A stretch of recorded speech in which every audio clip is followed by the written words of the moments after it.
Le dimanche 10 juin 1945, à quelques jours de l'anniversaire de son retour triomphal sur le sol français du 14 juin 1944, le général de Gaulle, président du gouvernement provisoire de la République française, entreprend une visite du Calvados, de la Manche et de l'Orne, qu'on appellera la tournée des ruines.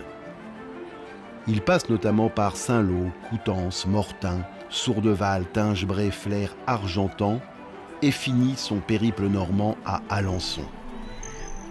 À Saint-Lô, surnommée la capitale des ruines puisque détruite à plus de 90%, il déclare « Saint-Lô sera reconstruite, je vous en donne ma parole ». Dans toutes les villes sinistrées, comme ici à Sourdeval, il apporte le soutien de l'État.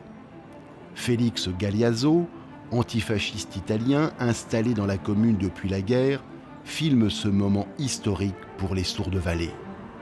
Edmond Maillard, le maire, médaillé de la Résistance pour avoir envoyé des renseignements en Angleterre, est fier de recevoir le premier résistant de France. Les rues sont décorées des symboles de la République, d'arcs de triomphe et de croix de Lorraine. La Marseillaise est reprise par tous. Autre temps majeur de la présence du général en Normandie, la cérémonie du 16 juin 1946 à Bayeux. Le 20 janvier, il a démissionné du gouvernement. Dans les rues de la capitale du Bessin, symboliquement, il fait le même trajet qu'en juin 1944, quand il avait par sa présence imposé la souveraineté de la France face aux alliés britanniques et américains.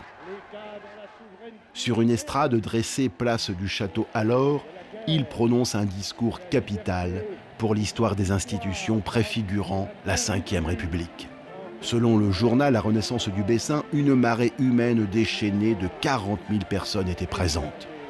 Le général conclut son célèbre discours par « Vive Bayeux, vive la Normandie, vive la France ».